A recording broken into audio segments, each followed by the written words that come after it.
Hello and welcome to the Sunday Morning Cornerman, part of the Cageside Press Podcast Network. This episode of the SMC will discuss all the relevant fights from UFC on ESPN2. Barboza versus Gaethje. I will do all of this with my co-host today, Keith Shillan of Sherdog, Fanside MMA, and Cageside Press. Keith, how you doing?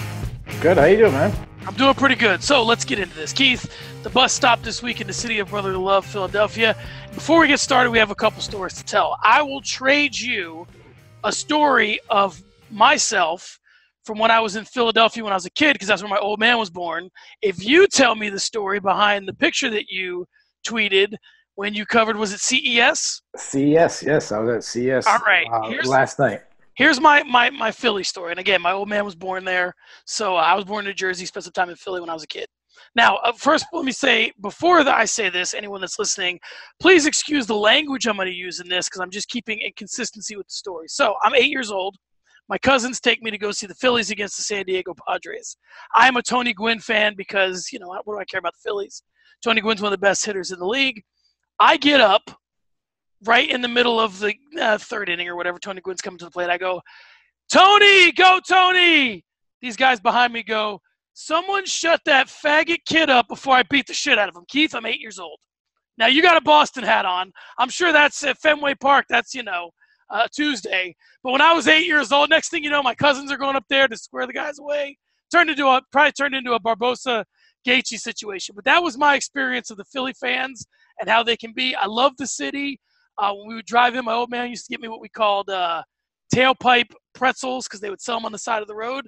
So there's my Philly story. And now I need your CES story. So, but the question is, did you shut up? Probably. Well, my cousins got into a fight with the guys, and they came back down after they were, with a couple of shiners saying, let's just root for the Phillies from here on out. And I was like, that works. Should have gave those guys a 3-piece with a soda. There you go, right? All right, tell me about CES. So I go to CES. I drive to Hartford, Connecticut, just to give a little context. I live in Rhode Island. So it was probably about an hour and a half. It was their first ever event in Hartford. It was on Fight Pass.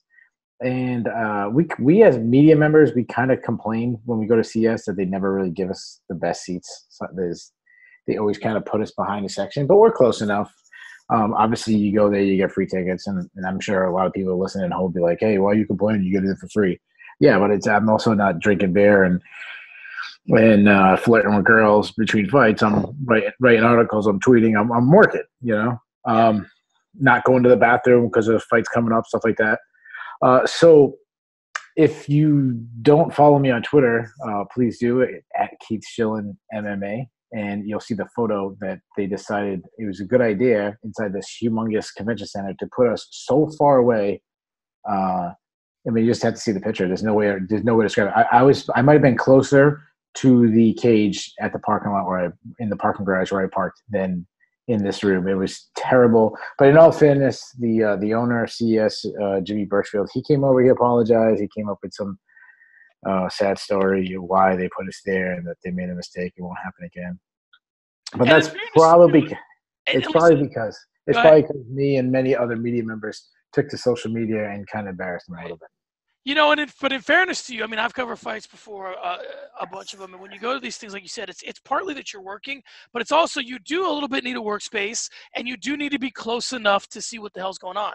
If you can't, make out two fighters of different ethnicities because you're so far away, then it might be a problem. If you can't tell who's wearing what trunks or what the hell's going on, then, like you said, why are you there?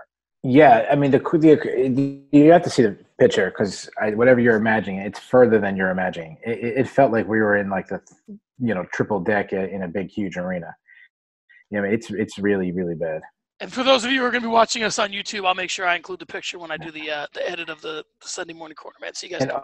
And another thing you got to remember, the reason why you got to be up is there's less distractions. If you're staying in the back and you have the entire – so we were behind every single person sitting. Every single person who was sitting was in front of us. So we were distracted by all the people in front of us. People get up and down, half-naked girls. Cause, it's a night scene, and I'm a man, so my eyes were wandering, and I'm supposed to play-by-play. So, but the interesting thing is, like you said, it's not that you're there for PR necessarily, but you are looking to represent their product. And if yes. you see it or you're distracted by other things, you just sit there writing an article about the crowd. All right, Keith, I'm going to be completely honest with you. because that's what I think good relationships are predicated on. I completely forgot the prelims started as early as they did, and I was out and about when they were on. I got home, I see the look on your face. You're shocked. I'm ashamed of myself, but it does give us this opportunity. I have the results, and this is your opportunity to save me some time. I'll run through them, and you tell me not only what I missed, but if they deserve a watch or not. All right, let's start at the very beginning with the flyweights. Alex Perez defeated Mark Dela Rosa by unanimous decision, 30-27s all the way. What you think about this one? Yeah, I'd watch it. It's a good fight. Just to correct you, it's actually 2 flyweights fighting at bantamweight now. Oh, okay. Of course, because they can't make a decision on that. The big difference is Perez kept taking Dela Rosa down, and Dela Rosa was playing this jiu-jitsu game where he was trying to work off his back. And it was a big issue because, to me, the difference – I always like to see little things in prospects, and one thing that Dela Rosa didn't do that why I believe Bryce Mitchell was successful last week. Bryce Mitchell, even when he was on his back, he was always working to scramble to get back up. Casey Kennedy, a fight we're going to look at, was always doing the same thing. And Dela Rosa did that. It was a pretty easy win for Alex Perez.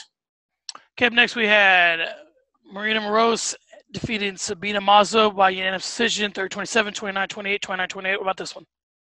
Yeah, I think it's another one to watch. Now, mind you, I want to say something that I tend to want to watch everything, so I might say to watch it. So, Sabine Amazo, 2 straight decisions you're telling me to watch here, Keith. Come on. Sabine Amazo is a girl that has a lot of buzz coming in. She was previously undefeated. She came in this fight as a favorite. Marina Moroz moved up in weight for this fight. She was out for a long time, and there were some issues with Mazo. She really started coming into her own in the 3rd round. I believe she won that round, but she gave Moroz 2 rounds a head start on her, and it kind of backfired her. And Moroz really impressed me because she joined American Top Team, which I always think is a good move, going from a very small gym, no-name gym, to arguably the best team in the world, and it really showed up. And it's another example of a fighter struggling at a weight class, moving up a weight class, and finding success. I mean, we talk about it every single week. There's someone who does it. I don't know how much more evidence fighters need to see to just move up in weight. And Marina Moroz is the newest example. And to Mazo, I actually think she did have a lot of good moments in this fight. She's a long, lengthy fighter. She's big for the weight class. She's 20 years old. Don't jump off the hype train yet. I think this is just a speed bump in her development. All right, up next we have Casey Kennedy, who's a fighter fighting out of Tucson. He's fighting Ray Bork. Obviously, Bork has a lot of out-of-the-cage stuff that gives you reason to pay attention to him, all the Brendan Schaub stuff with the son. So what'd you think about this one? I mean, all the people I know, social media from Arizona, were going crazy because it's Kenny's debut and he won. What'd you think about this fight? Okay, so absolutely must watch, especially if you're a wrestling fan. This is some really high-quality wrestling between both of them. It very controversial on the decision. I actually scored at 29-28 for Ray Borg. I don't have a major issue with anybody who scored it for Casey Kennedy. Both had moments in this fight. The most impressive thing is Casey Kennedy. I mean, this is the guy that fought 8 days ago, became the double champion in LFA, takes a fight on 6 days' notice, goes against a guy like Ray Borg, a guy who just fought for the title a year ago, or in his last fight, he fought for the title. He comes in, whether you believe it was controversial decision or not, he still put on a good enough performance to get the decision. Really impressed by Casey Kennedy. He's a guy that I was big on the Contender Series, and now he just beat a ranked opponent. But again, this is 2 former flyweights fighting at bantamweight, and just a really bad situation for Borg. I mean, he's been out. He's had that situation with his son. ESPN did a phenomenal backstory on it before, practically made me want to cry, and anybody else does it like ESPN. They did a really good job with that. Obviously, he had the Conor McGregor incident where he couldn't fight because of the dolly that shit hurt his eyes and the glass went in his eyes. And then he had fallouts. He pulled out of a fight because of issues with his son. And then he had 3 different opponents for this fight. So he's going through a lot of stuff. Then he misses weight, so he has to forfeit 30% of his money to Casey Kennedy. Then he loses a very controversial decision, so he's not going to get his win bonus. You got to feel a little bit for Ray Borg in this fight. Either way, very good performance by Casey Kennedy, though I did think Ray Borg should have won a very close decision. Let's move on. This is the fight that I really regretted not seeing. Kevin Holland defeated Gerald Meerschaert this is a split decision. This kid, Kevin Holland, when we hear about all these guys and the UFC's in trouble because Connor's not fighting, or, I tweeted that, we were in trouble when GSP left, and we were in trouble when Brock left, and we were in trouble when Ronda left, and now we're in trouble when Connor left. I don't want to say Kevin Holland is cut from that cloth, or he has that potential, but the kid loves Instagram. He's got a little Israel Adesanya in him. He seems like he could be have both the skills and the personality to be a star. It doesn't look like a star performance. Did I miss a star performance? No, it was a really poor performance from him, and I thought it was a poor performance by Jared Mershot. Do you want to watch this fight? It comes down to, do you want to see a competitive fight? You want to see a back and forth fight? Tune into this fight. If you want to see really, really sloppy grappling, it's a perfect contrast of the fight before, because you had two high level wrestlers and you could see high level wrestling compared to two guys that kept going for submissions, rolls, and it was like not setting things up. It was really, really sloppy. Another controversial decision could either one way. I did score it for Holland, but it was one of those fights like, who knows who's going to win this decision. But the highlight you do have to check out is go to the end, go to where Holland gets on the mic and he talks about, oh, he just wanted to hump me. I wanted guys who stand up and beg with me, this and that. And as soon as he's done with his post-fight interview, Dominic Cruz, who's doing commentary for this, had the line of the night. He said, Derek Holland, if you don't want guys to wrestle you want guys to stand up and learn how to wrestle. Like he said it afterwards. So Holland got the victory over Jared Mershot, but took a loss to Dominic Cruz. So hopefully there's somebody who's quickly on Wikipedia putting that on his resume. You know how they roll. Do you think it was a matchup thing with Holland? Do you think he's it was too much too soon for him? We had more, or do you think Mershot was just a bad matchup? Yeah, I think it's actually a little bit of all the above. I think you have a young fighter who's going to have growing pains. He's been doing a lot of grappling tournaments and stuff, so he probably kind of fell in love with grappling. There was moments when the commentators said, "What is he doing?" Mershot was so gassed out, and he kept going to the ground with him and grappling with him instead of trying to use the distance. And when he was using the distance and striking, he was winning. But he kept kind of like letting Mershot dictate how the fight went, and he got in. There was moments when they're in these grappling exchanges, and it looked like Holland could step away and get out of it. He'd go for a submission himself. And I mean, like I said, it is competitive. It is back and forth. So if you like something like that, sure. But it wasn't very high quality. And if we talk about, I think a lot of people will jump off, even though he got a win. I think a lot of people might have a different opinion of Kevin Holland now. Up next, Kevin Aguilar defeated Enrique Barzola, unanimous decision as well, 29-28, 29-28, 29-28. Anything here? Yeah, I mean, nothing spectacular about this fight. I mean, Enrique Barzola came in red hot, and Aguilar's a Dana White Contender Series guy. He's a former LFA champion. He beat Rick Glenn in his debut, put on another good performance. It was more of a very good takedown defense. He had a sprawl and brawl, landed a lot of combinations. But there wasn't no, wow moment, so you might want to skip this. But Aguilar looks like a guy that could develop into a top 15. Seems like a guy that could be, I don't think he'll ever be a champion, but I could see him cranking into those top 15 rankings. I thought it was that good of a performance. And then just when you thought it was going to be a night full of decisions, Desmond Green changed all that by defeating Ross Pearson in the very first round with some ground and pound. What do we have here?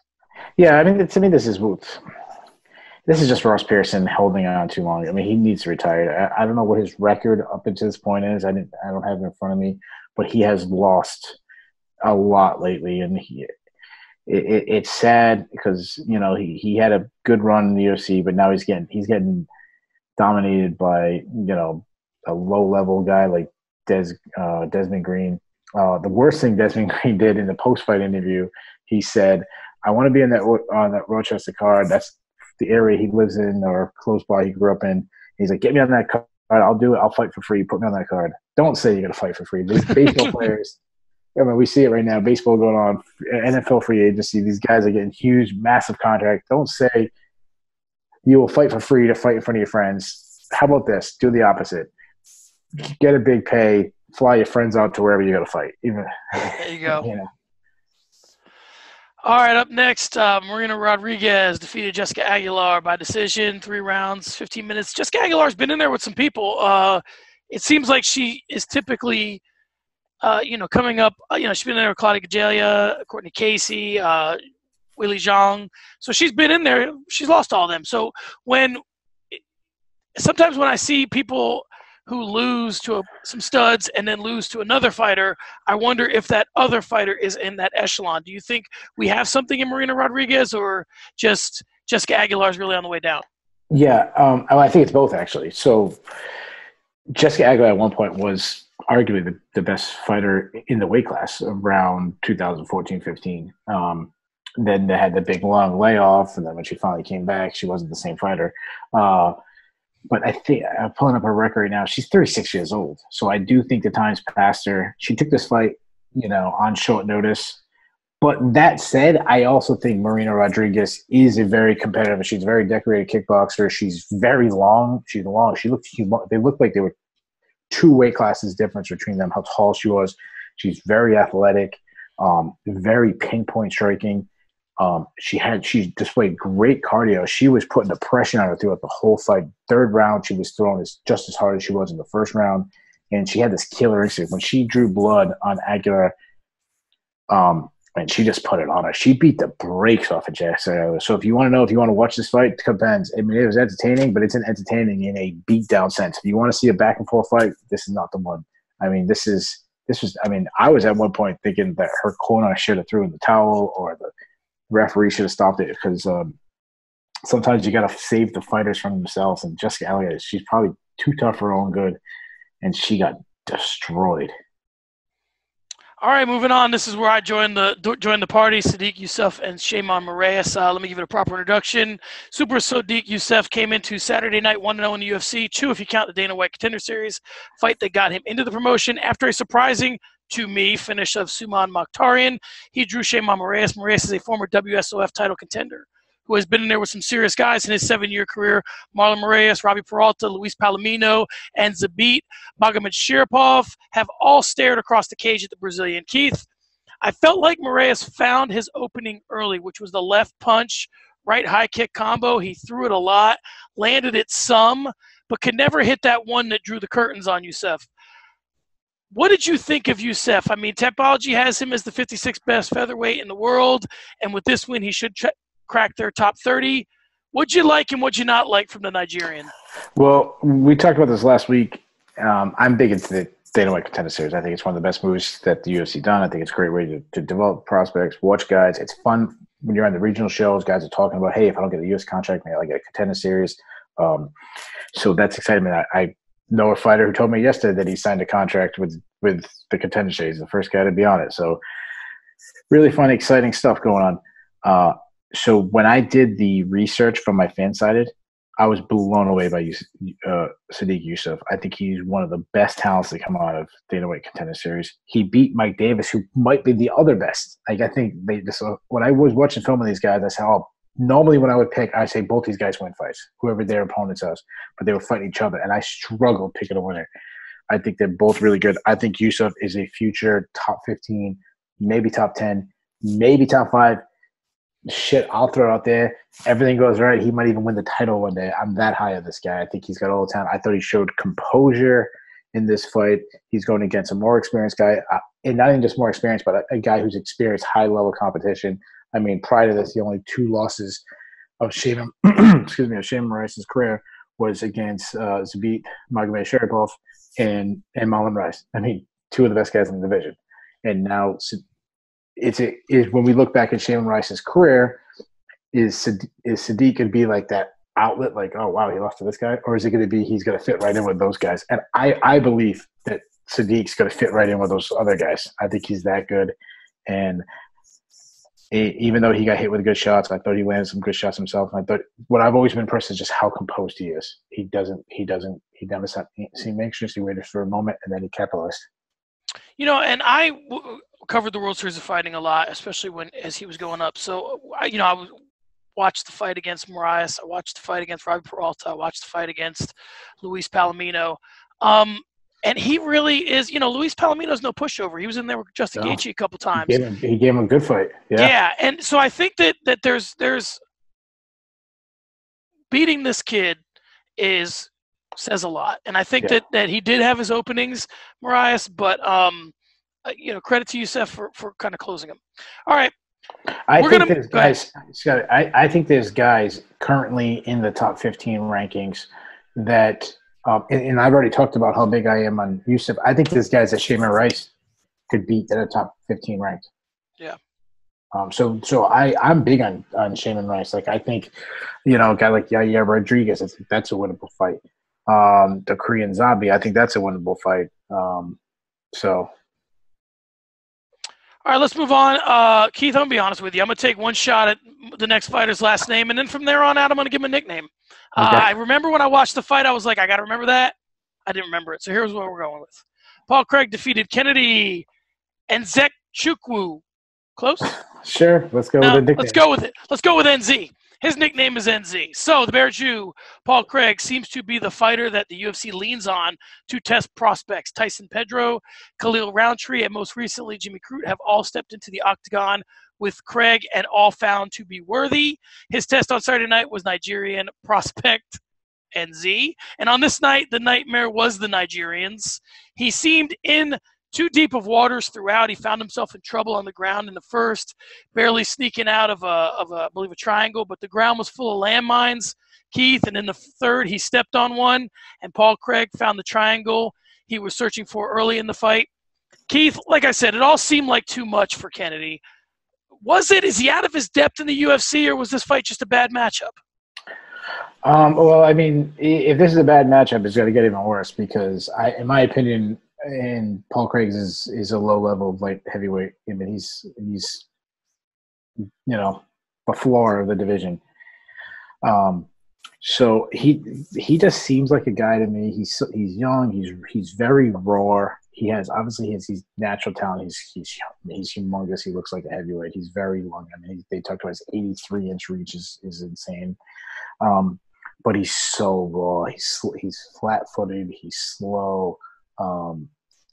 He got out of bad positions with Paul Craig, but he was never a threat in the jiu-jitsu sense. He did land some really good ground and pound, and I think that was more on Craig. I thought Craig put himself in some bad positions.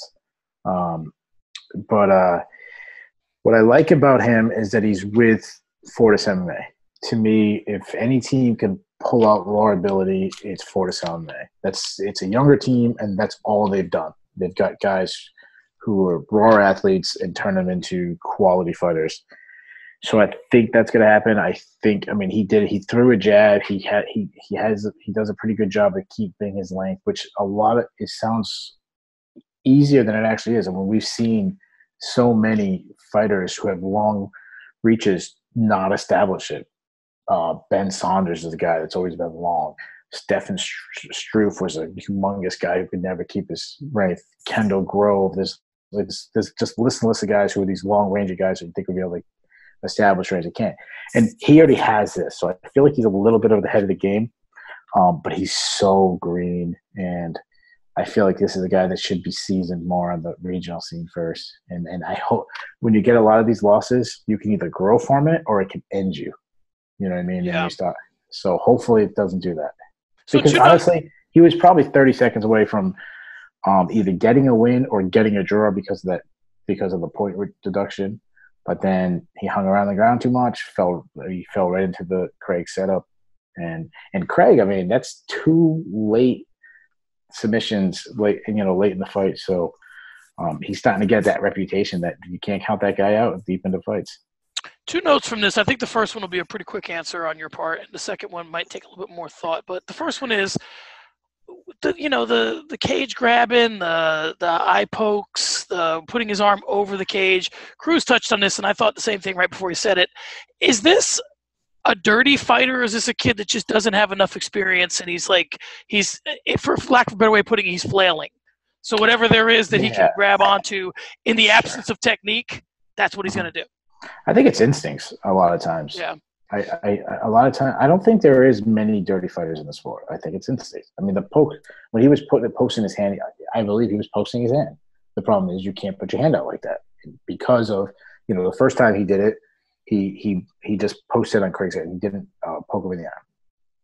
But Keith Peterson warned him, saying that's not illegal. And the reason why, he said it's not legal. The reason why, because of how easy it is to poke in the eye. And the next time it happened, it showed that, there you go, he poked him in the eye from doing that.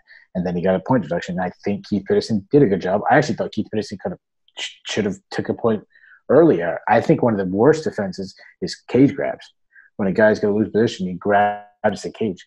Well, if all you got to do is warn me, and I have a powerful wrestler or grappler who's going to take me down, I'll take my chances. And I'd rather lose a point than having a Damian Maia on my back or a Jacare Sousa or a Brian Ortega. So that's something that needs to be addressed. All right, that's not for a recap show like this. That's a whole different discussion.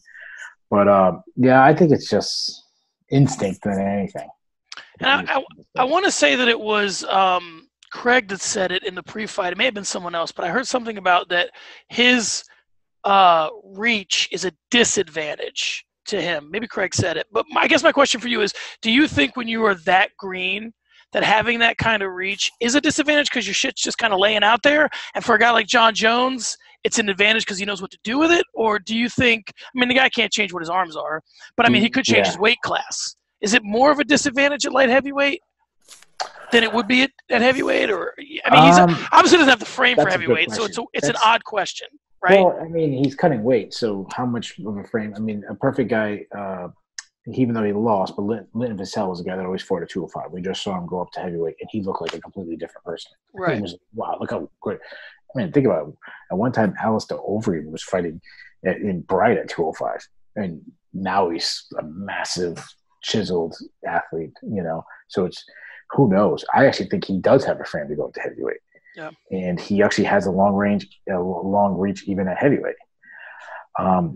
Is it a disadvantage? I can't see a reach ever being really a disadvantage because I think his best tools, and I get what the point is, you leave your arm hanging a little bit more to attack, but his best moments in the fight was because of his reach when he was established in jab, or the times, I don't know if you remember this one point, he was reigning over Craig and Craig had closed guard and Craig thought he was okay and Kennedy was hitting him with a hammer fist because of how long his arms are.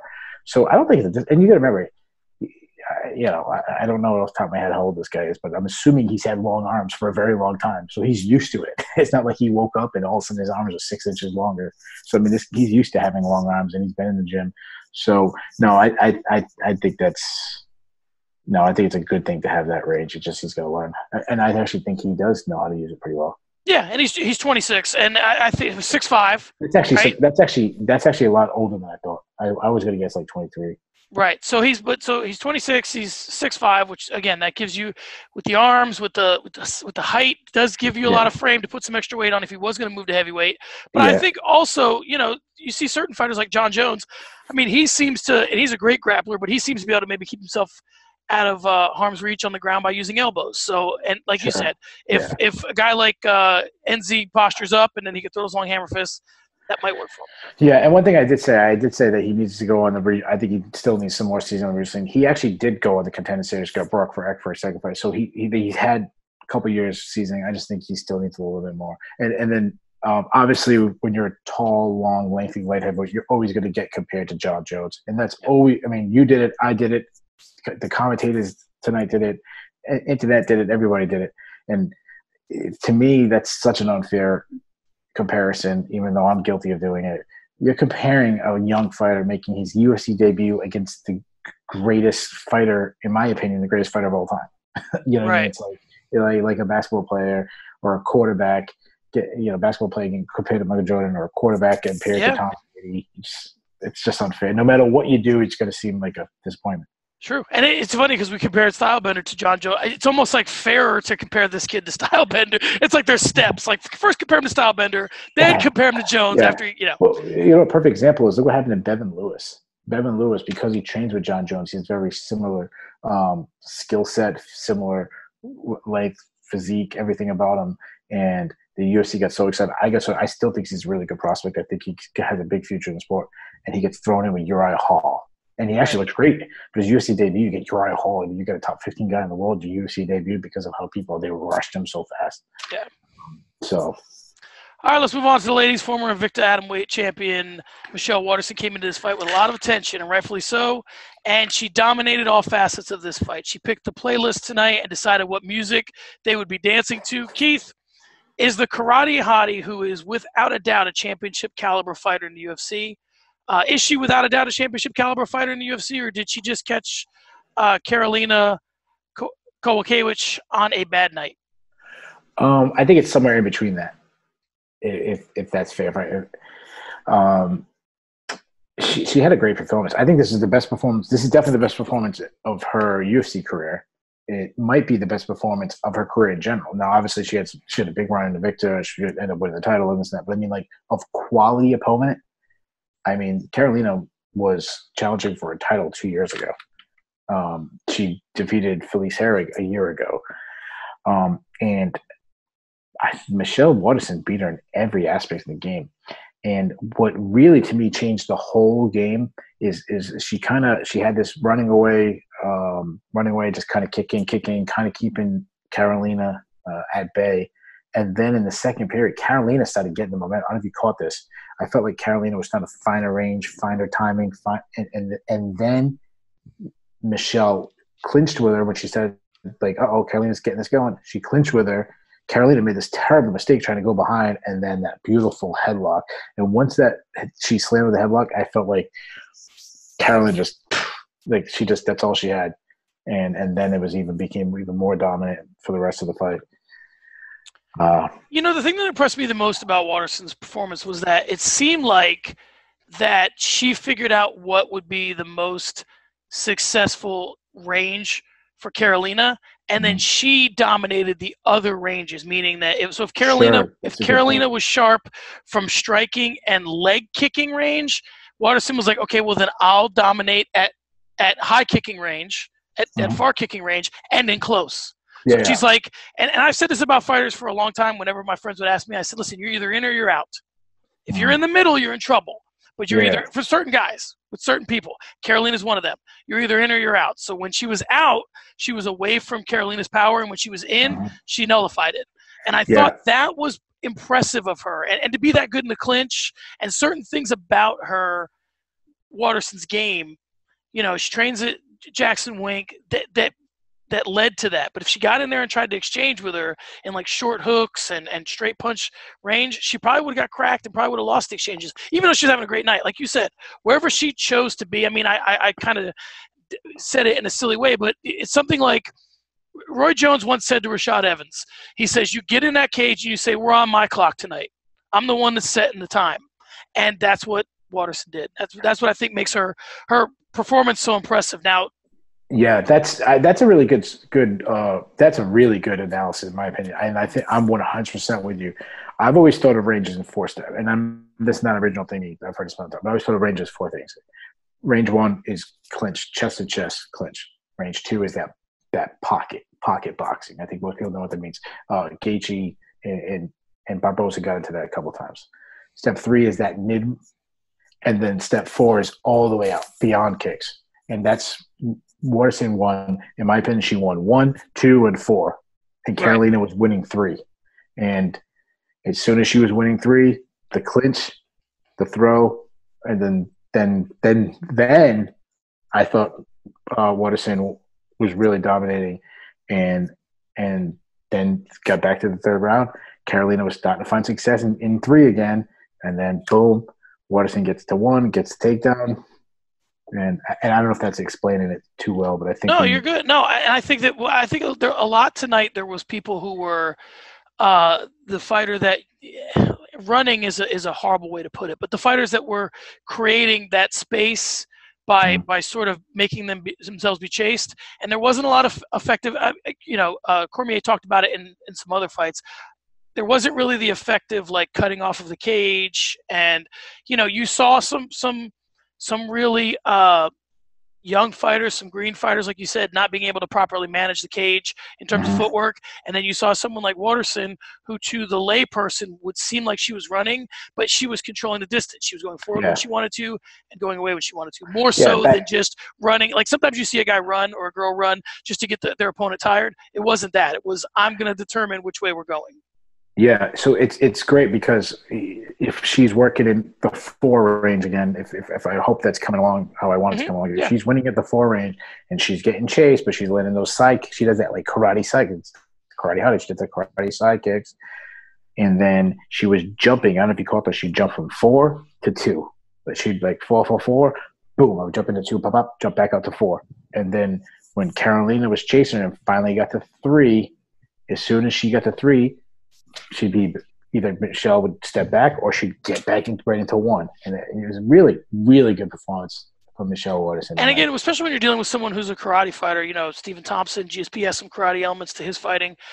The genius of this, and again, I don't want to belabor this point any more than you do, but for fans that are listening to this, the genius of this is if you can get someone when you go to 4 to step into 3 when you're looking to be offensive, that's when those karate techniques work really effectively. And sometimes getting them to follow you, Lyoto Machida would do this. Certain guys can get someone to come after them when you're far enough away and they think they have to overextend themselves to get to you. Instead of you being in their 3, they're in your 3. That makes sense, right? That's a wicked good point. And to build off and to add off on that point, sometimes a fighter's fighting in 4, the other fighter wants to fight in 2, and fighter A, who's fighting in 4, will win range 3 and force that fighter to get in range 3. Like that's where it's like that trap. I want you in that range. So you want to fight in 2. I'm going to be so outside of 4 that we'll fight in range 3. Yeah, and you see this more in boxing for fans that are kind of that don't know boxing as well or whatever. That sometimes you'll see a fight where what it's called is you're pulling the guy into you. You're dragging him towards you, and that's kind of a lot what Waterson was doing. It was a brilliant performance. You see it in wrestling too, wrestling shots. That's where I think about wrestling shots. Yeah. All right, let's move on. A loss to the evening's headliner, Justin Gaethje, prompted Michael Thompson to reconsider the weight he should be conducting his octagon affairs at. That was 4 fights ago. Since then, he has had some good nights, picking up wins against Artem Labov and Andre Fili, and bad nights, losing to Darren Elkins and Josh Emmett. Keith, tonight, it looked to me like Johnson was fighting downhill or he was the over fighter.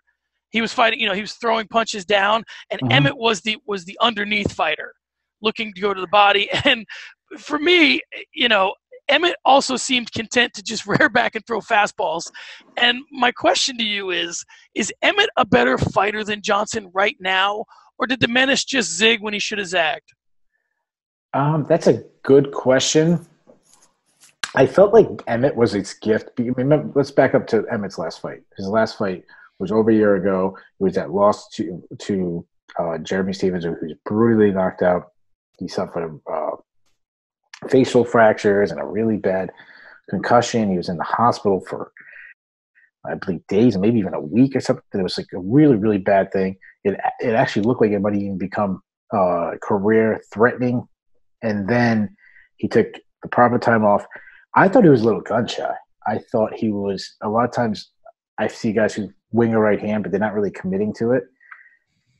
And Johnson was piecing it. Johnson was having a way. He was moving in and out of range. He was kind of stepping. He was ducking it. And I felt like Josh Emmett was so, like, choreographing. In the commentating team, I thought they did a really good job in this fight. They kept talking about he's loading up. I mean, you can't load up in MMA. You just can't do it. I mean, I saw it. It was fight. I remember writing a recap, and I was talking about a guy loading. Oh, it was Barzola and Aguilar fight.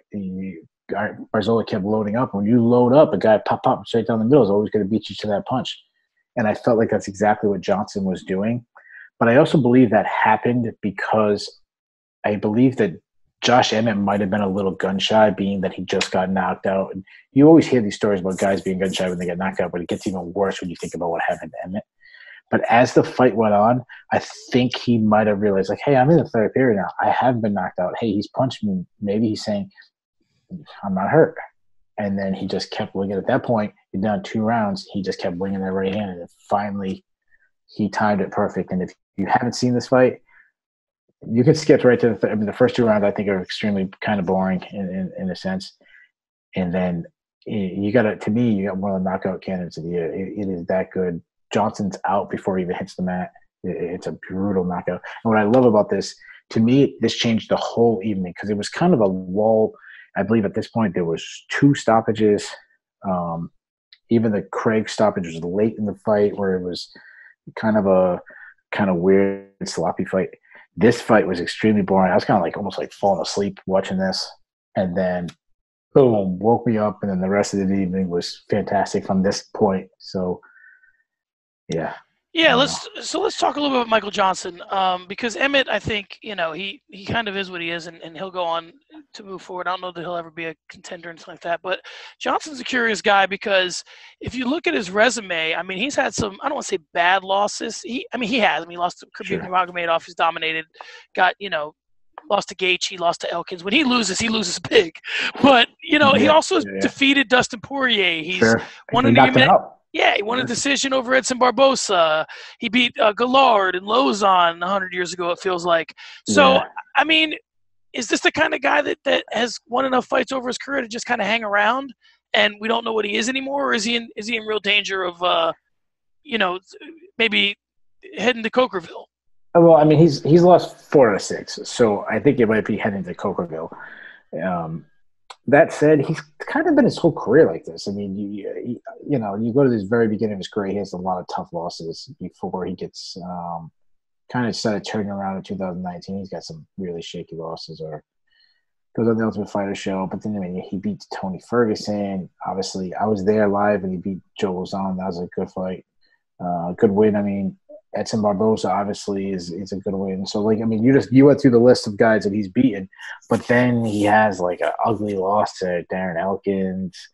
I thought, even though he beat Andre Fili, I thought he lost that fight. I mean, Artem Lobov is what he is. I mean, we make the jokes.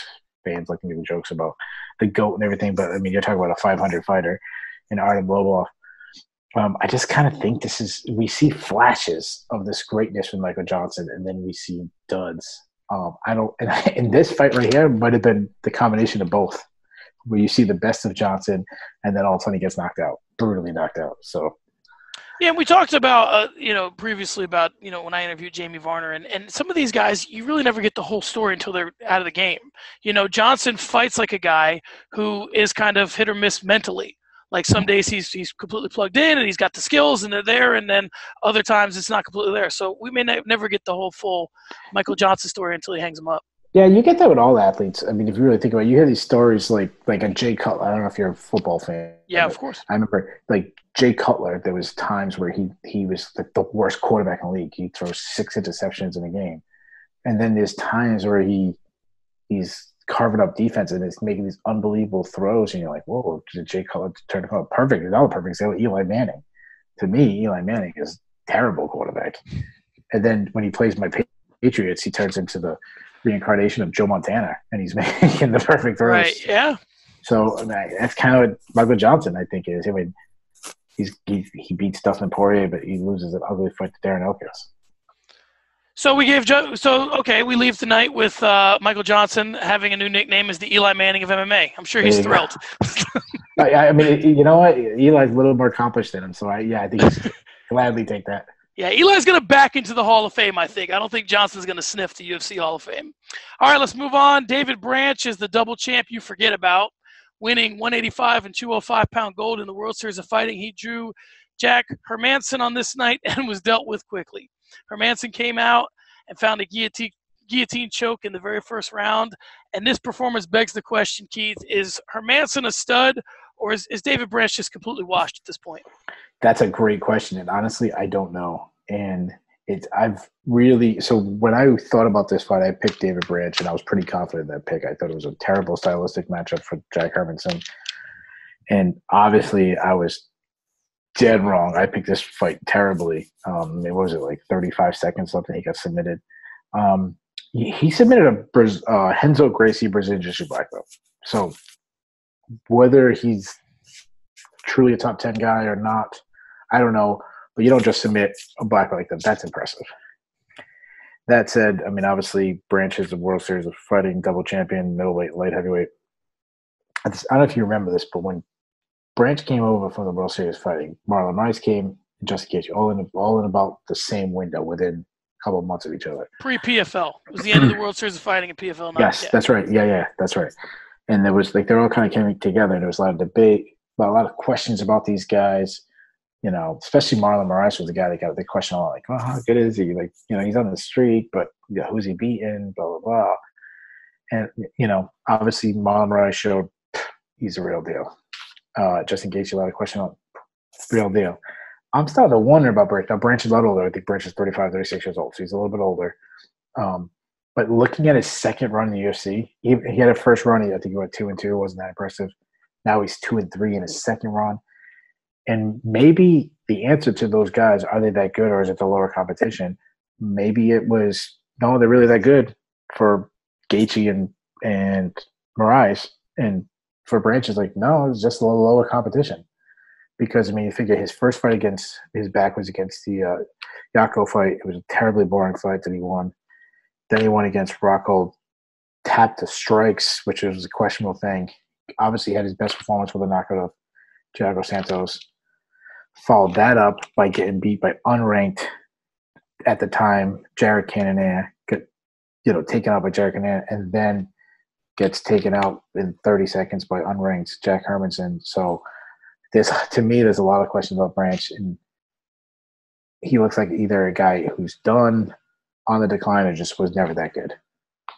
And so if you're an aspiring history buff, like, Keith and I are history buffs of the sport, here's a nice footnote to the podcast if you're listening. What a good thing to do is go back, and if my son ever listens to this someday, son, do this. Look back at these guys coming in from the World Series of Fighting, this group of fighters. Compare that to when the guys came in from Strikeforce, like Rockhold and some of those guys. When the guys came in from the WEC, Pettis and Benson Henderson and Uriah Faber. And then when the guys came in from Pride. And just see how the guys come over.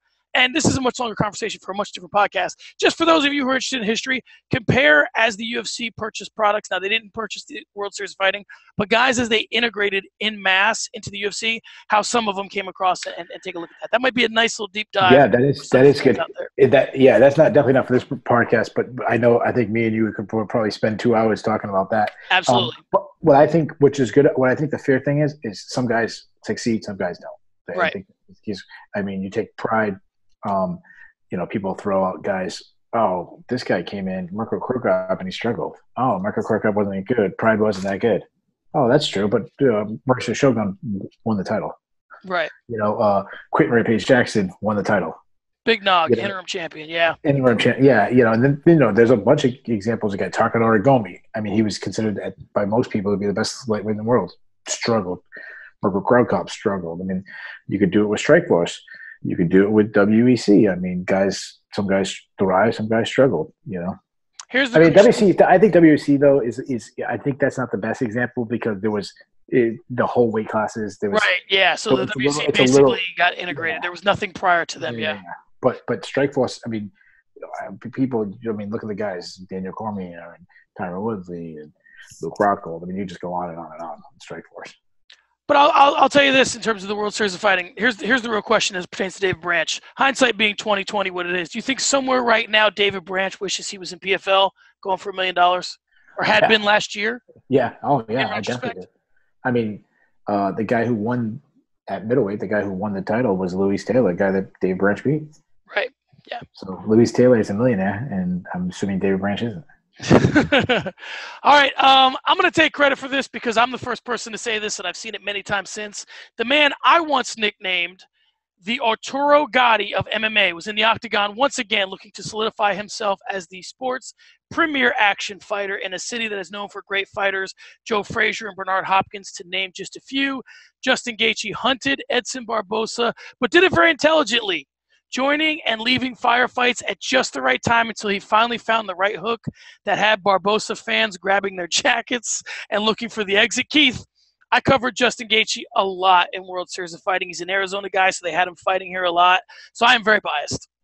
So I'll ask you, how good is this kid right now, and what should be next?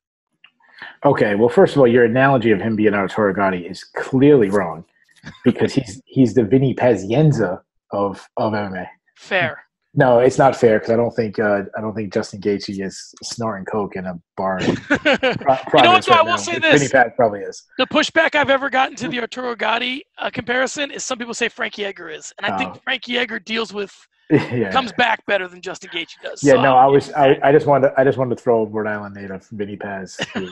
I've got to meet many times. He's the star of that movie. That's a fairy tale, not like him at all, but.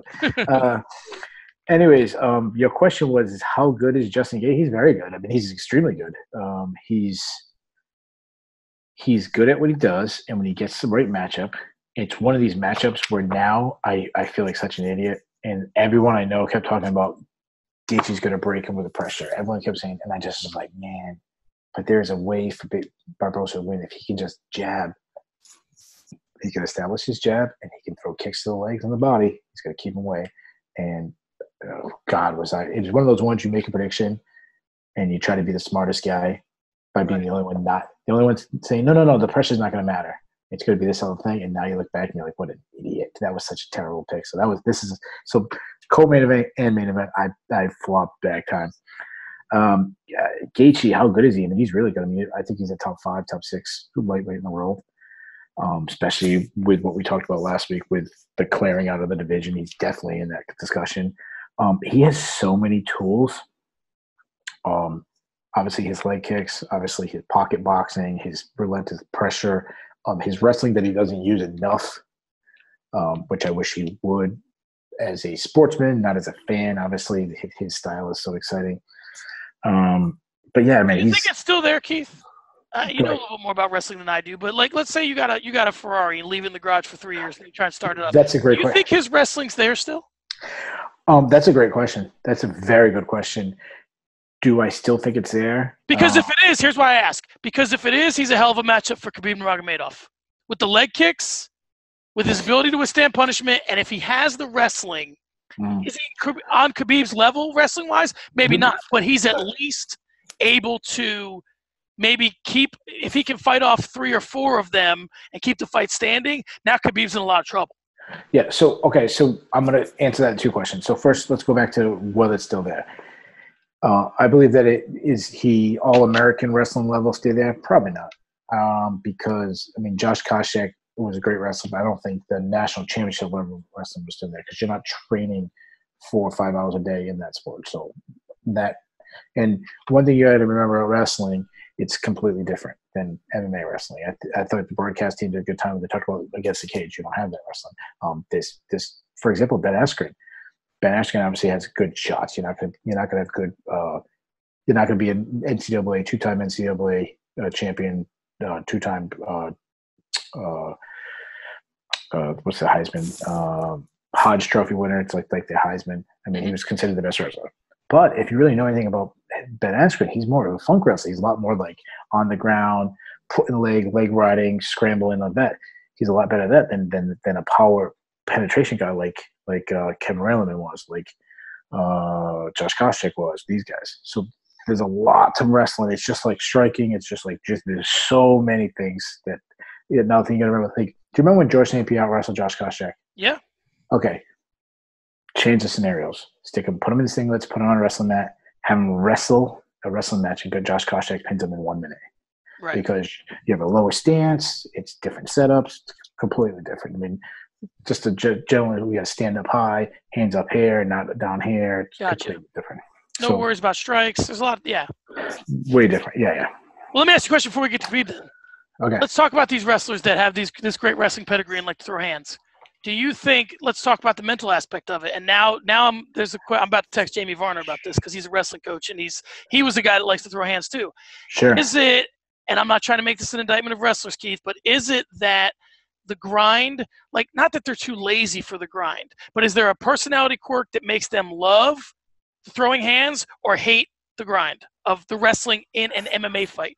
Okay. Which is it, do you think? And I'm not sure it's not the same for all guys, but what do you think is more? Like with a guy like Gaethje, let's use Gaethje as an example. Sure. You think he hates winning fights with his wrestling or loves winning them with his hands?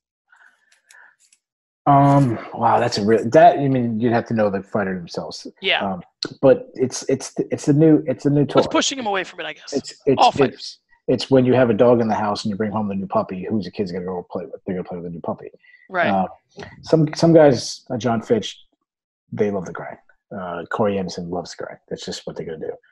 I think if you have succeeded at that level, like a Justin Gaethje, like these guys, I think you at one point in your life you enjoyed the grind. It's just what it is. It separates why they became so good.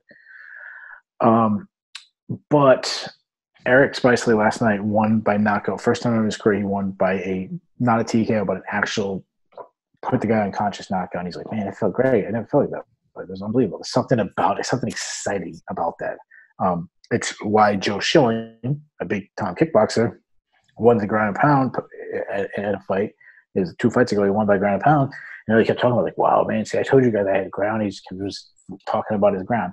It's just that new thing. It's like, here's a perfect example. You ever see a guy who's, like, married to a hot chick, like, unbelievable hot chick, but he cheats on her with, like, a girl who's not as good looking? And you're like, what? And it's like, well, it's because it's the new toy. It's the new desire. I kind of feel like that. But that's a problem because a lot of wrestlers, a perfect example is Josh Emmett. They get so in love with their right hand, I actually becomes worse fighters. Another perfect example, Dan Henderson. Remember when Dan Henderson lost to Kazuo Misaki? And he was getting taken down by – and this is a guy that wrestled at the Olympics. Yeah. And he was getting taken down by a B-level Japanese fighter without a wrestling background because he was loading up that right hand, just falling in love and getting taken down. I mean, Dan Henderson's Exhibit A. How many times did Dan Henderson get taken down by guys not nearly as good as him because he's loading up? Yep. I want to bring that back to the Khabib question because that's such a great question. Why I think Khabib would have his way in the wrestling aspect is because one of 2 things would happen. For Gaethje to defend the takedowns from Khabib, he would have to be a lot less aggressive with his striking. And if he's less aggressive, would he still be Justin Gaethje? Would he still – could he stay on the outside, kick a leg, and move? Yeah, maybe.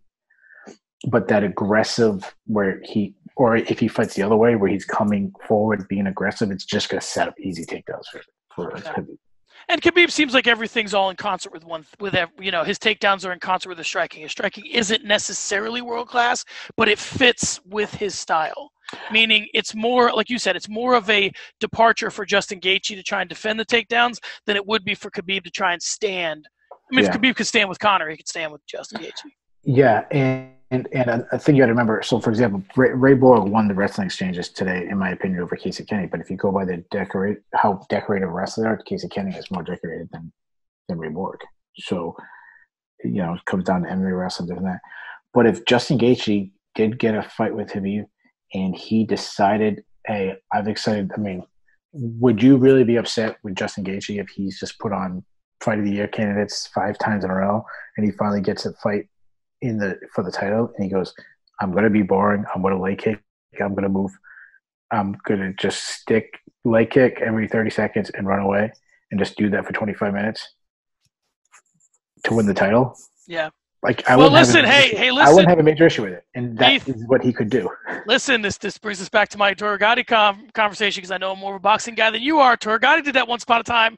People were telling him he's taking too much damage, turned himself into a boxer. People hated it, and then he got cracked a couple times, and he had to open it up. So I just threw Vinny Paz out there just for fun because he's from but that's the point. Sometimes these guys are like, hey man, if you want to go further, you got to reel it in a little bit. Cerrone, they've said that too. There's guys that people have been told to reel it in to further their career, and that might be a path for Justin Gaethje.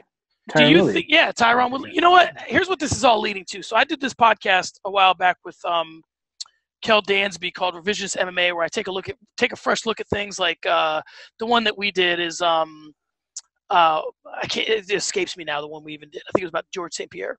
But one I think that I may do in the future is I might reach out to some of these fighters, Tyron Woodley, Johnny Hendricks, Josh Koscheck, and say, hey, what is it about you that makes you want to abandon? And I want to see how much continuity there is amongst their answers. Maybe some guys just like watching guys crumble, and other guys are like, who wants to fight for 25 minutes when I can knock them out in 2?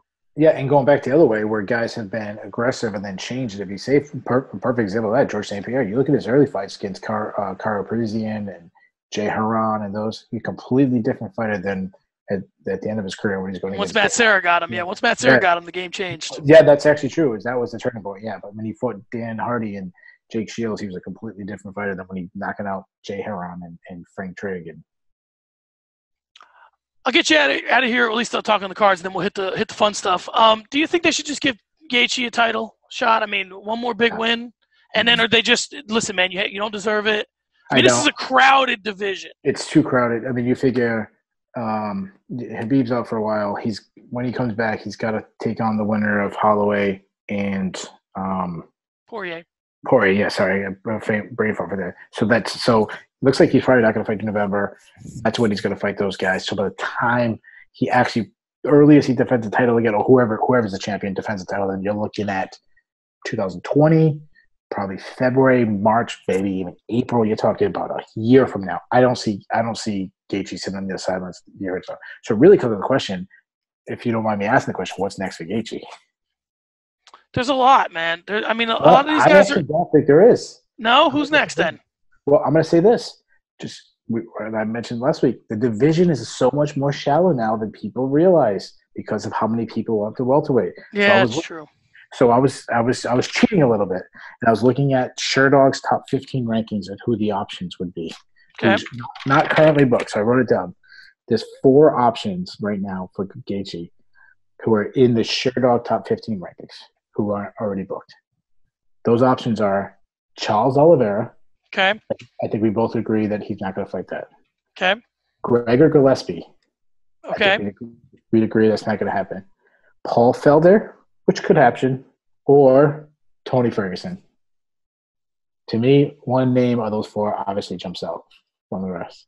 And to me, it's the perfect fight to make. And that's you think of Tony Ferguson? Tony Ferguson. This is what I wrote when you started talking. I wrote Felder. So, and this is the only reason why. The only reason why is I think remember when Felder interviewed him after the Vic fight, and Gaethje kind of half-ass called him out, and then I think don't remember that, but sure. Yeah, I think in the post-fight he did, and I think that I don't think Ferguson's going to take that fight. I think he's just going to wait it out. He's like, listen, I've earned a title shot, and at some point you got to pay the bills. I get it, and that's what the UFC is going to do. They're going to be like, you want to wait us out? We'll wait you out. Yeah, and it's a hell of a fight. If anybody's listening, obviously I'm going right off the Sherdog rankings. There's 2 guys, 2 names. They're not on the list. Obviously jumps out Connor and Nate Diaz. I just don't see him getting either one of those fights. So they're not even in the top 15 rankings anyway. So I think UFC could get him in there with Ferguson if they dangle a title shot. Well, if you think about it, I think either guy would go for that. Gaethje would go for the fight either way, but I think Ferguson would take it if they dangled a title shot. Here you go. If you think about this, Holloway and Poirier fight 2 weeks from now. Mm-hmm. The winner, let's just say for the hell of it, we'll say Max Holloway wins. That's my prediction anyways. Max Holloway wins. Holloway and Khabib's going to fight. They say, okay, somehow they talk Khabib into fighting in September. They say, hey, that's our fight, September. We already have that book fight, two champions going against each other. Hey, Ferguson and Gaethje, you fight each other. You guys next in line. Same card, yep. Same card. Yep. With Ferguson, and then you also have the option of Ferguson getting bumped to the – you got 2 guys who struggle with weight. Something happens. 2 guys who struggle with weight with Holloway and Khabib. 2 guys who've also been injured a lot lately. All right, let's get to the – Or if he wins. Yeah, absolutely. All right, let's get to the fun stuff. Trending up, trending down. I'm going to hit you with 2 trending up, or 1 trending up, 1 trending down. And it's on you. I had Jack Hermanson as my trending up for obvious reasons, and his opponent David Branch trending down. What'd you have? Yeah, those are the 2 obvious ones to me. Another one, I threw 2 more trending up. I think Michelle Waterson, she's won 3 in a row now. And based on her popularity, the ESPN push, she's got that E60. I believe the next title fight after Namiris and Andrade fight, I think it should be the winner of Tatiana Suarez and Nina Ansaroff. But I believe Michelle Waterson, because of her popularity, is going to skip them. And the other one I threw in there for trending up is Casey Kenny. Even though I do think he lost, this is a guy who became a double champ 8 days ago, just came in the UFC, beat a former title contender on 6 days' notice. This is a guy, for most fans, if you asked who Casey Kenny was a week ago, they probably didn't know who he was. And now he just beat one of the best guys in the world. So Casey Kenny is my vote. To all those fighters listening out there, sometimes you got to roll the dice, man. If a kid fought 8 days ago, they give him this. On paper, this is a horrible thing for you to do. This guy fought Demetrius Johnson, and granted, he was finished in a kind of crazy way. But it's like sometimes you just got to, put your balls on the table and say, "Let's go." Well, like I said, I personally scored it for Borg, but I know you haven't watched it. By no means was it a robbery. It was a very close, very competitive fight. But Ray Borg just out-grappled and beat Jussier Formiga, and look what he's doing in the division. Yeah, true. So, and now this fight was at 135, not 125, but they both former flyweights. But all right, let's move on to not for nothing, but trending down. Oh, go ahead. Sorry, who was you? You had just David Branch for trending down. Yeah, that was it. Yeah, so obviously to me, Ray Borg is one. You're talking about a guy. He missed weight. He had to move up in weight because he got rid of the flyweights. He missed weight. He takes a guy on 6 days' notice, and he lost to an unranked guy that's trending down. Another one I threw out there, it's the complete opposite of the ones I said. Is Karolina Kowalkiewicz. She lost four of the last 6 fights. This girl was previously undefeated. Her last 6 fights, she lost 4 of them. I think it's time for her. I think she should make 1 or 2 changes or both. She either needs to change weight class because she's so far behind in the pecking order, move up, or she also needs to find a bigger camp. She's in a small camp, and I don't even know the name of it. Time to come over and jump with the Fortis MMA or a TriStar or American Top Team or something like that. Yeah, I agree. Let's see if we can get the Shark Top Team Lods is the name of her team, according to Tapology. Yeah. So, yeah, it's definitely time for a move. I think she's a lot older than you think, though. She's 33. I mean, doesn't seem that old, but yeah, she's probably not a contender anymore. And if it is, the window's really closed. Make a move before it's too late. Yeah, she's fine. Whatever camp doesn't have girls in the top 5 or 10 in her division, go ahead, give it a shot. All right, let's move on to Not For Nothing. Not for nothing, but if Michelle Waterson were just the karate Plain Jane, as opposed to the karate Heidi, would ESPN be this interested in her story? Maybe. Not for nothing, but Keith Peterson doesn't take any shit in there. My man runs a tight ship. Not for nothing, but you could have just named this card World Series of Fighting 36 and thrown Ray Sefo some licensing dollars. I mean, basically, it was some WSOF fighters from top to bottom. All right, Keith, you're up. All right, Not for nothing. We had 2 fights with 2 former flyweights fighting at bantamweight. Not for nothing, UFC, make a decision. Just come out and announce it. Either the flyweights are going or they're not. Not for nothing. Not for nothing. Kennedy Enjo, whatever how you say his last name. You got one of the best coaches, Saif Sayo, telling you do not grapple this guy, keep your range, get off of him, and then you wrestle with him and you get caught with submission. Come out for nothing. Listen to one of the best coaches in the game. Not for nothing. Jessica Aguilar's team. Throw in the towel. And this goes for all MMA teams. When your fighters get the break speed off of them, save their careers, throw in the towel. And not for nothing, I don't know if you caught this, the judges in the Mershad Holland fight, it wouldn't have affected it, but one judge scored 3 rounds. It was they scored the rounds. They gave him a 10 points, 9 points, and 9 points, and they handed in a scorecard that said 27 when it should have said 28. Not for nothing. Learn how to count. All right, real quick on the NZ fight. I meant to ask you this earlier. Do you think Paul Craig put that triangle in his pocket in the second round to go back to it, or do you think it just wasn't there? Because he was working for that thing in the first round, and then he just kind of – what do you think? Oh, yeah, maybe it just wasn't there. Yeah. He was trying. I mean, I don't know if you remember in that second round, he got grounded pounded a lot. Yeah. All right, let's move on to Shocker of the Night. My Shocker of the Night, Josh Emmett knocking Michael Johnson dead. Surprised the hell out of me. Although the way he was throwing right hands, it looked like he was in a goddamn snowball fight. I should have known one of them was going to get Johnson. What was your Shocker of the Night? Yeah, I would agree with that also. That was one that made me jump off the couch. But to throw another out there, Jack Hermanson submitting David Branch in 35 seconds.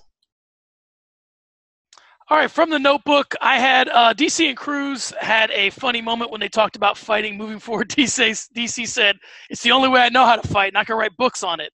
I thought that was pretty cool. My other from the Notebook was I actually really like the way ESPN's handling the UFC Top Rank cross promotion. I like that they interviewed Timothy Bradley. I'd like a little bit how ESPN is flexing, because for a long time, UFC said we don't want any of these channels to do anything with our production. Like, we'll handle the production. And you can see ESPN's influence on the UFC. Even though they're letting the UFC keep their personalities for the most part in place, they're having them do things they haven't done before. And I really like the UFC and ESPN partnership, and I loved how they integrated Top Rank tonight. Yeah, I want to build off of that. I had a couple of moments in the commentary and the ESPN production. The story they did with Ray Borg before his fight was fantastic. You didn't get that before. There was one point where Megan O'Leary was talking about Casey Kenny in the short notice. What was cool, she was on the side, and Casey Kenny walks by her, and they walk into the octagon, and how they changed from Megan talking, being the focus, to changing to Casey while he's walking down. I thought that production was pretty cool. Towards the commentary team, I thought they had 3 really good moments. When DC was talking about De La Rosa staying on his back and that kind of fighting style really doesn't work. I think that's just a thing I've been stressing for a really long time. DC talking about Paul Craig getting mat burn on his knees. If you ever wrestled and you got mat burn on your knees, that really sucks. That was fun. And it was really bad. And then, but the highlight of any commentary, I've already mentioned it before, but was when Dominic Cruz went after Kevin Holland and said, "If you don't want anybody to wrestle you, then learn how to stop a takedown." Two other things that I noticed that I forgot to talk about was one. DC said to when they kept talking about Marias' kid, how the corner was bringing it up. DC goes, "We all have kids, and there is no stronger motivator. Dominic Cruz doesn't have kids." And as soon as DC said that, Cruz went right back to the commentary. It was hilarious. Yeah. The other part of that's my question is, in terms of assessing the commentary, do you like when Cruz and DC are together? Because I feel like they try and one-up each other, whereas Rogan defers to both of them. Does that make sense? I like them together. I really thought they were mid-form. I thought they was really, really good. Though, that said, being that was in Philadelphia, I really like those two guys together, so I just want to put it out there. But being that they were in Philadelphia, Paul Felder should have got the call tonight. I mean, come on, he's from Philly. Give the guy. You know what? I agree with you, but it's a weird thing of whether you're just going to let the guy get the big, huge pop. But I guess you could do that even if he's on the commentary. So yeah. I mean, they could have panned over to him at one point talking. I understand why it was a main ESPN card, so get the big team, the pay-per-view team. But come on, he's already shown that he's done a really good job. You're in his hometown. He's one of the pioneers for Philly MMA. Give Paul Felder his night. But hey, how about the call out? I know you got to do call out. How about the call out? Sadiq Yusuf calling out Kron Gracie. I like that. I was going to bring that up. I'm glad you brought it up. I'm sorry. I mean, I was going to bring it up earlier. Okay. I forgot to. I like that. What do you think about that fight? I would. It's one of those ones I'm torn because stylistically, it's so interesting. I already talked about Sadiq Yusuf. I don't want to talk about Kron Gracie. You're talking about this is the guy Abu Dhabi. I mean, this is a decorated world champion grappler. I mean, when you talk about elite grappling, you're talking about elite. Obviously, it's such a contrasting styles and questionable what would happen. That said, when you get two young fighters, I don't want to see either one knock them off yet. I'd rather see them both kind of become contenders before that matchup happens. But I also like seeing quality MMA. So if they get matched together, I'd be very interested in that fight. You know, you and I've talked to guys who don't have the history with MMA like you and I do before, and the one thing that is always the gap between me and them is that I remember when young fighters, because of a lack of depth, would fight everybody. I mean, Mayhem. When I think of the people that George St. Pierre fought before he got to the belt, he's fighting, Miller. He fought Matt Hughes when he was young. He fought all these guys just because there weren't that many fighters to go around. So I don't always mind an early matchup because you never, sometimes I'm of the school of, listen, this guy's either going to be great or he's not. And an early loss isn't going to stop that. So, John Jones fought a lot of guys when he was young. Granted, they were trying to get him the belt, but he fought a lot of studs when he was young. So, I don't know. I mean, I don't like people calling out Kron Gracie because of his name. That I'm not a favor of. So, if it's a good matchup and Shelby and Maynard think it's a good matchup, and honestly, I haven't seen enough of Kron Gracie to really feel confident to say if it's a good matchup. Obviously, it'll be a striker versus a grappler, but I don't know. Yeah, be careful what you ask for, though. Call a very good grappler that good. Be careful. That's true. All right. You better have not been skipping your jiu-jitsu classes. All right, let's move on to talk that shit. I mean, I didn't get a chance to see the post-fight press conference yet because we're doing this fairly early as opposed to a Sunday show. But I will say this. The one quote that I did like tonight was the Gaethje quote. He had a bunch, man. He really had a good post-fight interview. The thing I liked was he said, "I would not recommend this sport to my enemy, but I was born, I was bred, and I was raised for this." I mean, he has it in his blood. He wears it on his sleeve. He's just that kind of guy. And if you have any quotes you want to throw out, we can do that, or we can just transition into. I just want to add on to the Gaethje. How do you know a single fan who doesn't love that guy? No. He's a fan's dream. It's funny because I think the only other guy I can think of that falls in that category is probably Donald Cerrone. And he is a promotional dream, as you said. Perfect. And I think it's interesting that there's a little bit of Justin Gaethje and Donald Cerrone and Conor McGregor, and it's maybe has gotten him in some trouble. Although he could have had all the preparation in the world and still not beat Khabib, so he's really only lost to Khabib. He lost to Nate Diaz, But so all right, let's kind of put a cap on this thing. We'll get to our finish strong. My finish strong is listen. I am wearing an Arturo Gatti Mickey Ward trilogy Roots of Fight shirt. It's not a coincidence. I've called Justin Gaethje the Arturo Gatti of MMA. I called it to him I called him it to his face when I covered him.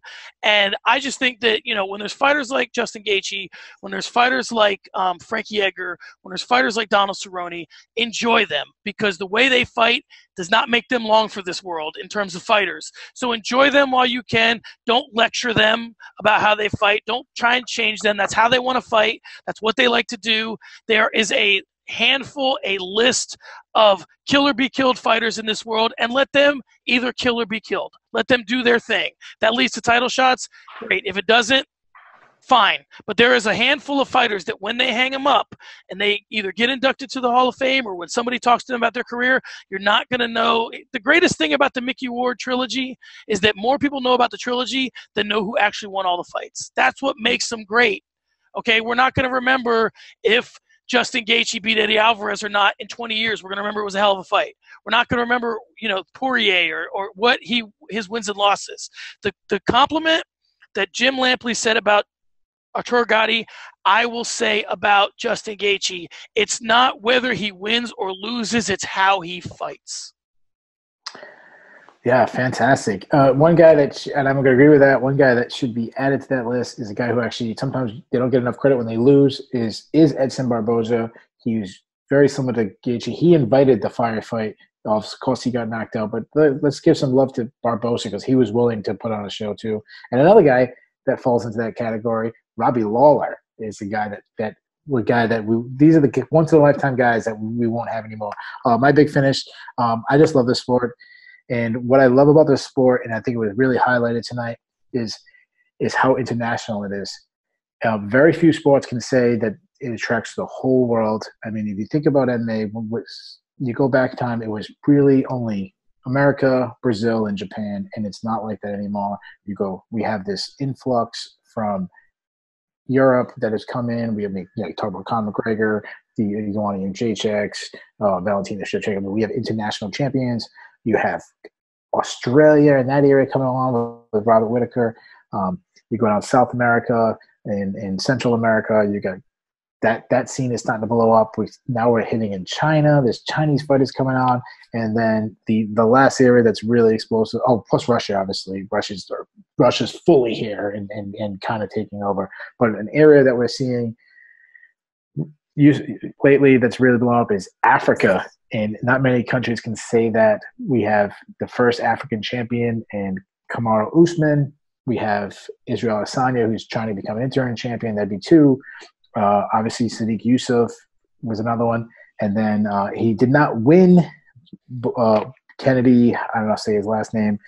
But the cool part, how about was when Brett Akamoto put on a tweet saying that the Nigerian fighters have won 17 in a row right before Kennedy's fight. Then he loses. So that's just over. But anyways, it's just one of these sports. I mean, American football is an American sport. Basketball is mostly American. A couple other countries, a couple of Europeans, but MMA. I mean, we have this influx across the whole world. And I think that's fantastic. Two things to add before we get out of here. I remember one thing that I wanted to put into the notes section was when they were interviewing Timothy Bradley. I'm pretty sure he said the guy that was in the main event of the top-ranked fight, his name was Dudu Ngumbu.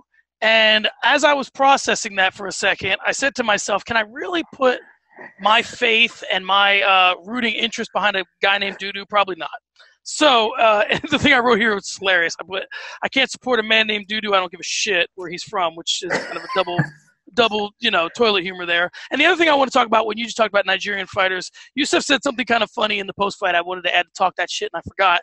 He goes, us Nigerians, we all get one fight where we fight 30%. This was mine. Sort of taking off on the Kamaru Usman line. All right, Keith, another great one is in the books. Tell everybody where you can be followed, what you're working on, what's going on with you. Yeah, man, I'm always working on something. So I can be followed at Keith Shillan. My last name is spelled Shillan. So it's at Keith Shillan with the letters MMA. You follow me on Twitter. You can search me on Facebook, Keith Shillan. Your friend request me. As long as you don't look like a creep, I'll accept it. And I'll talk MMA with anybody. I don't care if you're the most hardcore fan in the world or you're a casual wants to learn about sport. I'll talk. This is my passion in life is this sport. So yeah, you can find all my work, Sherdog, Cageside Press, Fansided, and then I help produce and do a podcast at the 11 other night, and I do stuff with you. And yeah, thanks for anybody who reads any of my stuff, listens to my stuff. Thank you so much. There you go. Keith is one of the best minds in the sport. And with that being said, get this man some seats commiserate with his intellect, for Christ's sakes. All those promoters out there, let this man sit where he wants to sit.